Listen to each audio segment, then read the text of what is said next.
There is a desperate search underway for the disappearance of an American woman who was on a trip in Spain. It has been revealed that an unknown man in a helmet was seen disabling the security cameras at her apartment the day she vanished. The next day, strange texts were sent to her friends. Then it came out that she was in the midst of a divorce that some friends deemed nasty, though her estranged husband was said to be in a completely different country at the time. Where is Anna Knezovic? You are such a genuine gem. Thank you for clicking on my video. I'm Brooke Makenna, and today's case is about this super strange disappearance that is currently happening. She vanished just a few weeks ago, and there is so much information that is coming out, but also so little about her whereabouts, where possibly she could be, and it seems like there is some issues with Madrid police and their handling of this investigation, so we will get into all of that. But first, a brief moment for our sponsor, June's Journey. June's Journey is the ultimate detective story that takes you through this murder mystery to solve the mystery of the main character, June Parker's sister's murder. Meanwhile, you're uncovering all of these family secrets as you're finding these hidden objects that are helping you through the game. It's unraveling in front of your eyes in this glamorous 1920s mansion. Not to mention, you are also able to remodel your mansion and garden island by choosing exactly what you want and where you want to place the decor. It's literally my two favorite things, home decorating and murder mysteries, wrapped in one, while also working my brain to uncover the clues and move forward in the game. June's Journey is a longtime sponsor for me because I love it. You will want to play to just uncover more and more about the mystery. And you can play June's Journey for free. Just click the link in my description or the QR code on the screen. Now let's get back to the story. So just last year in 2023 in December, Anna Knezovic had gone to Madrid. This was a getaway trip for her. She was renting a home for a few months there. She was 40 years old at this time, and she was originally from Florida, where she was living with her husband David. They had been married around 13 years and even had a successful business together. This was EOX Technology Solutions Inc., which was basically IT support. So they had a home in Fort Lauderdale as well as a few other properties there, which was under foreclosure. Basically, they were dabbling in real estate as well. But Anna had taken this trip back in December. She wanted to explore new places. She had gone by herself, and she had chose an apartment in Madrid's Salamanca quarter. This was quite a wealthy part of town, seemed a bit safe. And so Anna was really the type that loved traveling, loved exploring. She wasn't much into the drinking, the smoking, the partying. And her friends said that she was a very sweet person who was very caring. So even while overseas, Anna still wanted to see her friends. And she had actually met up with a friend of hers named Sana Ramo. Now, these two had met at a social event and immediately hit it off. They bonded over their love of traveling, and they would often vacation together. So they actually lived close in Florida, so they were always together, always talking. When Anna decided to go to Madrid, they planned a trip in January of 2024 where they were going to travel to Austria. So since that trip, Anna had returned to Madrid on her own, and Sana was going to meet back up with her on February 8th. This was in Madrid at her apartment. They were going to spend some time there together. However, she would no longer be there. 6 days prior to this, on February 2nd, Anna told Sana over the phone that she wasn't going to go out that night. Like I told you, she wasn't much of a partier, so she was already home. It was around 8:30 p.m. They spoke until 10 p.m. And then the next day, Sana got a text from Anna's phone saying, "I met someone wonderful. He has a summer house 2 hours from Madrid. We're going there now, and I will spend a few days there. Signal is spotty. I'll call you when I get back." Now, Sana was already suspicious. Anna wasn't one to do things like this. And then Anna texted again, "Yesterday after therapy, I needed a walk, and he approached me on the street. Amazing connection, like I never had." So Sana would then get in contact with another one of Anna's friends who claimed that she had also texted her these things, but in Spanish. So this other friend was the Spanish friend. She spoke Spanish, and Anna was bilingual. So English and Spanish were her languages. And so they were texting, and then after Anna sent these messages, she was no longer responding to texts or phone calls. So these friends ended up calling the police in Madrid, saying that there was no chance that Anna would have run off with a stranger. And Madrid police, they sent firefighters to her apartment for a wellness check, and that is when they found absolutely nothing out of place. The apartment was empty, nothing was amiss, and due to this, Madrid police told Anna's friends that they weren't going to investigate yet until there was proof she was actually missing due to the fact that she was an adult. But Anna's other friend, the Spanish-speaking friend, told them that she and Anna had planned a trip to go to Barcelona on February 5th, just 3 days after they could no longer get a hold of her. In fact, Anna had already bought tickets. They were going to go to this conference. They were very excited about it. So the police said that they would wait until February 5th to see if she showed up for her trip before they would investigate. That also meant that for the next 3 days, nothing was done in the investigation. And then on February 5th, Madrid police learned that Anna still had not returned. Her friends hadn't heard from her, and Madrid detectives went to a judge to try to get a search warrant for not only Anna's apartment, but her phone records as well. However, because her apartment was not seen as a crime scene, this was actually denied by the judge. Sana was persistent that Anna would not have just run away with a man she had just met, that it was unsafe, crazy behavior, and that these texts that she had sent Sana were an emotionless style that was not like Anna whatsoever, and that the texts that she had sent her Spanish-speaking friend were in Spanish, but it was very flat. It appeared to almost have been written in English and then translated through Google Translate to Spanish, which wouldn't make sense because Anna knew how to speak Spanish. Sana was mainly worried because Anna was this very tiny gal. She was 4'11", and her friends said even they could pick her up and carry her away. Finally, Madrid police launched an investigation, and they would inform Fort Lauderdale police where Anna lived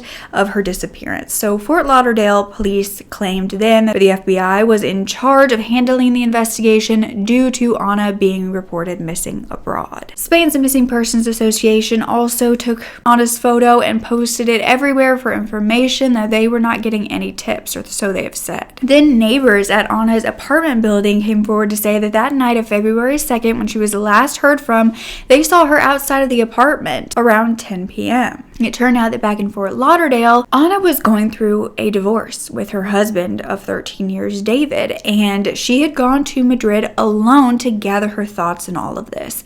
And a friend of the couple who actually lived in Florida, so not Sana and not her Spanish friend, another friend who knew her in Florida, claimed that she was with Anna and David the night they met back in 2010 before they got married. She said the texts don't align with her character, and that Anna would have maintained communication, especially with her girlfriends, no matter what. Brandy, what do you want people to know about your friend? Anna was a very calm person. She was a very intelligent person, very calculated person. I definitely don't think that those text messages were from her at all. That's Anna and I when we were in Colombia visiting her family about 12 years ago. She's a great tour guide. She's very smart. She's very intelligent. She doesn't take risks. We were in Medellin. We were on the cable cars. She's not a reckless kind of person, so I don't believe that those text messages were from her either. Does this feel like a missing person situation to you? It absolutely feels like a missing persons investigation because she would have messaged her friends, her girlfriends. This is what women do. Women message each other and tell them what's going on. So 1, 2 of her girlfriends, she would have absolutely messaged them, whether things were going good, whether things were going bad. It's very unusual for her to not get in touch with any of her girlfriends at all. Now, while estranged husband David had been informed of his estranged wife's disappearance, he had not traveled to Spain by this point to help locate her. Now, David actually couldn't be contacted by police at this time, but David's family were contacted, and they said that they believed he was in Serbia. By February 7th, 5 days since the disappearance, Anna's brother, who was Felipe Henao, told the police that his sister's divorce with David was nasty, that there was a substantial amount of money that they were going to have to be split between the two, and David was not happy about this. Felipe said that David had left for Serbia around January 2024, and he didn't know if he was still there or not. But Felipe said he had reached out to David about his sister, and David allegedly told him that he knew about his wife's disappearance. Now, the police in Fort Lauderdale who were looking into this case, they learned that back in January, so a month prior to Anna's disappearance, and David leaving for Serbia, he had reported a theft at their home for $5,000 in cash and personal belongings from his car. Basically, he said that he left it unlocked, and when he went outside, the passenger side door was left ajar. They did have security cameras at their Fort Lauderdale home, however, it did not capture any of this. Police tried to get fingerprints from the car, but no suspects were ever named. And then after Ana disappeared over in Madrid, Florida police did visit the residence of David and Ana in Fort Lauderdale. David wasn't there, Ana wasn't there, no one was home, and there were unopened Amazon packages on the porch as well as cars covered in dirt and dust. But over in Madrid, Sana and Ana's other friend, they took matters into their own hands. They headed to Madrid on their own accord to her apartment building on February 8th, and they talked to the clerk there. And this is when they would be informed that the night of February 2nd, there were strange things happening on their surveillance footage. Their surveillance footage had caught a helmeted man painting their security cameras, disabling them from being able to see anything. This occurred at 9:30 p.m., around 30 minutes before Ana was last spoken to. So Ana's friends took this information to the police, and Sana told Fox News that someone had taken her friend against her will. And Madrid police did go to the apartment and they obtained the security footage. It was grainy, and it was of a man in a motorcycle helmet who was spray painting these cameras, and his identity was completely obscured. However, there were still no signs of a robbery or a crime scene at Ana's apartment or anywhere around there. On February 13th, Ana's brother Felipe told reporters that the police in Spain were working hard on his sister's case, but they didn't even have a detective that spoke English there, so it was a bit difficult. He said he just wants his sister back, and that the Spanish police and the American police were not working well together, and that he just wanted them to do so he could get his sister back. Thank you for having me, Chris. I really appreciate that. So I've heard from the police in Spain. I know they're working really hard. I just don't know if they have all the tools they need. How about the idea that she had been getting therapy, trying to work through these things? What is the chance that the disappearance is because your sister was unstable, and that maybe she was taking drugs or something, and this is why she disappeared? Is there any credibility to that? I don't think so, because lately you can see her progress of getting better. And I spoke to her on the phone, and she really was looking forward to that trip to Barcelona, and she had tickets and everything. She was getting better. She was happy. She was reaching out to the family again. So I really, really doubt it. She's never done anything like this, Chris. Thank you so much. Thank you so much, Chris. I appreciate it. I just want our sister back. That's all. February 14th, Sana told reporters she got these texts from Ana. She was immediately asking her for her location to text her back. She was getting no response and immediately knew something was wrong. Sana also said that Ana never mentioned being scared of anyone or having conflict with anyone. Sana said that she was stressed and upset about the marriage with her husband of 13 years and their separation, but she wasn't afraid. Ana is the sweetest person. She is just so caring. She is so sweet. She is just so soft. She is funny. She is smart. She's adventurous. I tried to respond saying that I got worried about her. Like, it didn't sound safe. Like, what is she talking about? Like, this makes no sense. And my messages didn't go through. They didn't find her. Looks like she left the apartment, locking it from the outside. And that's the last we know. And with a helmet, sprayed the surveillance cameras on the directory outside of her apartment building, and waited for two people to leave the building, and took the opportunity to go inside and spray the surveillance camera inside of by the elevator. But Sana then said that she spoke to David on the phone before she went to Madrid to look for Ana. She told him that he should come with to help her look. This was around February 8th, and that is when they learned about the disabled camera footage. But he didn't ever show up to Madrid. And then Sana said she spoke to him again, and he claimed he was then in Serbia. That same day, February 14th, Cuomo from News Nation revealed audio recordings from Ana. One was from about a week prior to her disappearance to a friend. She was seemingly in a good mood. She was explaining exactly what she was doing that day. Hey, good morning. I woke up, went to the gym, got the apartment ready. I'm gonna buy some like cleaning stuff now.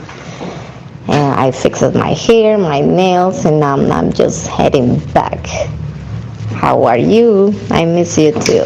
Bye.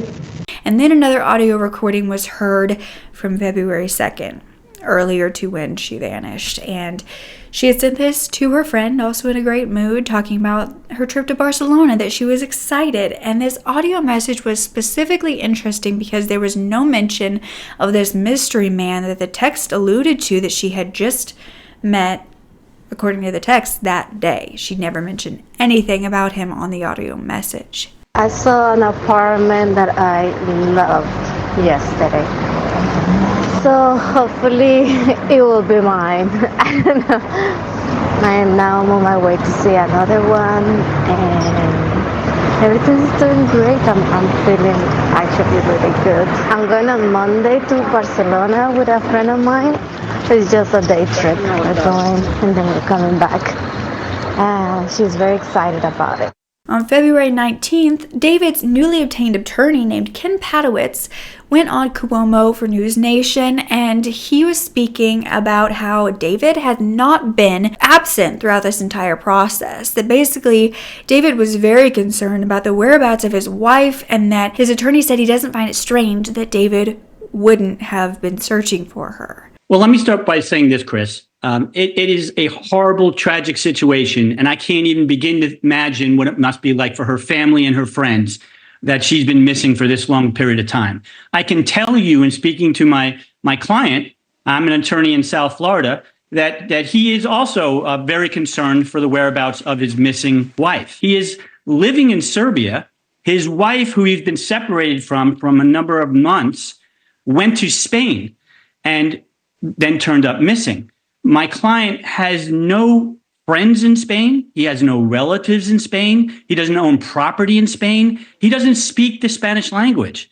So for him to be expected to all of a sudden fly to another country that he hasn't been in and to attempt to do something there doesn't seem very productive. It's a horrible thing that this lady is missing. And again, my heart goes out to her, and I know my client is very concerned about it. But he has been aiding the authorities and helping them in any way he can. I don't know if it's reasonable to expect that he fly to another country that he doesn't know the language, doesn't have a place to stay, and somehow that's going to make it a better search than it is already ongoing. His lawyer claimed that David has given the Madrid authorities anything that they have asked for over the phone, but that together they agreed that David would not be doing any sort of media and just communicating with the authorities directly. But the attorney said that he and David wanted to tell the world that the nasty divorce wasn't the truth, that they just grew apart and that they want her to be found.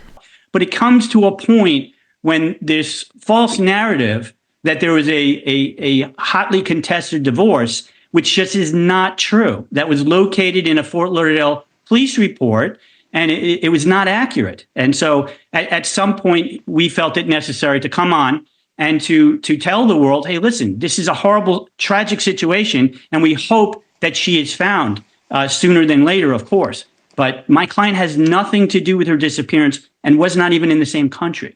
The attorney would then tell Fox News that he had spoken with David. He was in Serbia, where he is from, when his wife had vanished. So he wasn't even in the same country. He wasn't even in the States when his wife vanished. The attorney stated that it was a horrible situation, but David had his passport that could prove that he was in Serbia, and he was there prior to his wife vanishing nowhere near Spain. He claimed that David had no information as to the whereabouts of his wife and the manner in which she vanished, and he had nothing to do with it. When asked about the nasty divorce that her friends and family were alluding to, attorney Padowitz basically said that these claims could be disputed because they hadn't even gotten lawyers yet, and they wanted to retain the same lawyer, and they were only separated for about 4 months at this point, and that everything was amicable. But the next day, on February 20th, 18 days since Anna was last seen, texts were revealed from a friend of Anna discussing Anna and David's relationship prior to the disappearance. So Cuomo for News Nation, who covered this case pretty much more than anyone, has translated these messages that were in Spanish. And Ana had said he had a lover in Bottega and he was with her. In addition, it was while I was trying to fix things with him with a couples therapist. In the meantime, while he was yelling at me that I was a bee for putting him on trial in front of others, why is the only bad person here me? The problem was only me. He was making plans with her. I found out about it after he left me like a dog in the street of Belgrade. When her friend responded that she did not know that this was happening, Ana responded, I don't think I can forgive that. And the sex, I can't even tell you, terrible for me. I was feeling abused at that point, very aggressive. So the truth is, I can't keep this. I have a lot of pain. So David's attorney, Padowitz, obviously saw this on the news, and he came back to speak about those messages that were pretty damning evidence that Ana and David were having some issues far beyond just wanting to separate and growing apart. But he said that the reason for their divorce is due to personal matters between them. There were problems for both of them. And when Cuomo challenged him on the fact that he had claimed there was no bad blood between them and the text showed that there might have been, the attorney basically just said those were good questions and skirted around the answer. He still claimed this wasn't a bad divorce because it hadn't even started yet and that the couple separated for good reason. I know that there were reasons based upon what my client and I have discussed for this couple's marriage to end after 13 years. And the reason that this couple separated for approximately 4 months and were planning a divorce is because of the personal matters that occurred between them as a couple. You just showed a text that had been provided to you from one of her friends. And I'm confident, based on the conversations that I've had with my client, that David informed me that there were problems for both of them within the marriage, which is one of the reasons why their marriage was ending. Are there issues between couples that end up terminating their relationship? And maybe this text is one of those issues? Absolutely. And I'm not going to sit here and tell you that isn't something that should be examined and looked at. But I think you need to take it into context. This was a couple that separated, and I think for a good reason. On February 21st, it was revealed that Ana's friend Sana went on the news to tell them that she believed that David's attorney wasn't telling the truth. She claimed that the night Ana disappeared, David was not already in Serbia. That when she spoke to him on the phone around February 4th, before she went to Madrid February 8th and told him to come with her, he was still in Fort Lauderdale, Florida. However, when they were supposed to meet, that is when David told her he had flown to Serbia. She did mention it. According to David's lawyer, David is saying that him and Ana were on amicable terms and that there was nothing nasty about their separation. All I can say is that I don't know the exact details of what they were going through. I do know that they were on speaking terms, but in regards to them using one lawyer, that is not what Ana was telling me. She did say that they were going to get their own attorneys to deal with this process. David's attorney is also saying that David was in Serbia prior to Ana's disappearance, meaning he was in Serbia prior to February 2nd. I spoke to David on the phone on the 4th when we learned that Ana was missing and that we were going to file a missing person report in Spain. He then told me that he was in Fort Lauderdale. The messages that was came out yesterday from Ana saying that David had an affair. I did know about that. She did talk to me about it, that apparently there was a woman in Colombia that he had met and that he was having some type of relationship with. A former FBI agent then compared this disappearance to Gabby Petito's disappearance and the prior text messages to the disappearance. She said that they sounded alike. And she was wondering why the Madrid police hadn't been looking at the phone records between Ana and her husband David and seeing where they were located. She also believed that the security cameras being disabled by this man that night was too coincidental not to have anything to do with it. At the time of filming, Ana has been gone for 24 days, almost a month. We have no new information about Ana's whereabouts. I do know that this is a top priority for Spanish authorities. I am in contact with them regularly. I am in contact with the American Embassy, who is also involved. I am in contact with FBI. FBI is fully involved in this. And I do want to say that if there is anyone that has any information that they think that can be of value, please reach out to FBI in Miami. If Anna were watching this morning, what would you say to her right now? That we are doing everything. We think about her every minute of the day, and I'm in close contact with every authority that is involved, and we are going to get to the bottom of this. Whoever has done this to Anna, they will be found. They will be brought to justice. I'm certain of that. I have received positive news yesterday in regards to the process of this investigation. That's all I can say. But there has been some positive news in regards to how the investigation now is taking place.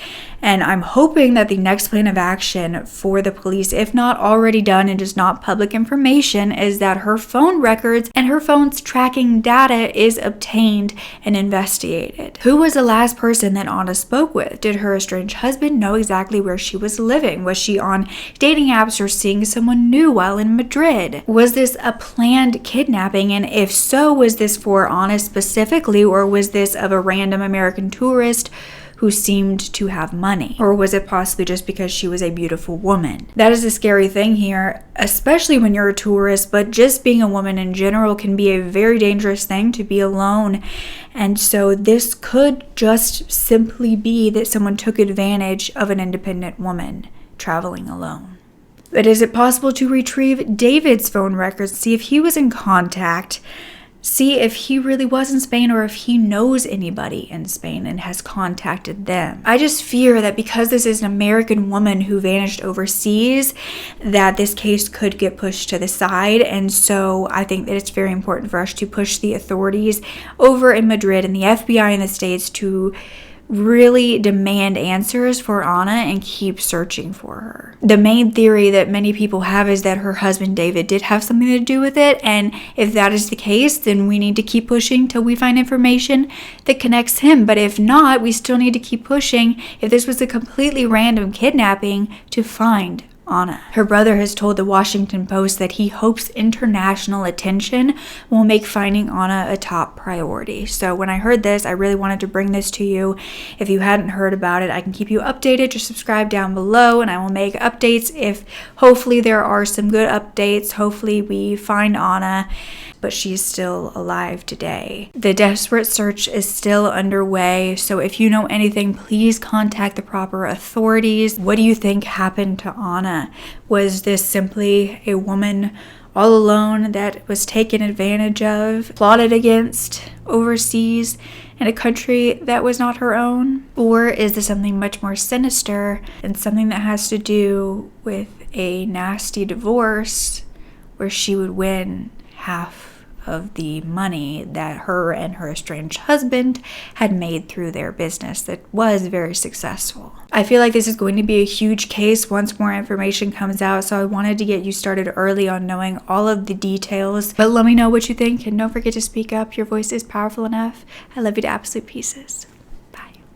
Also, don't forget to download June's Journey with my link in the description or the QR code on the screen. You'll love it.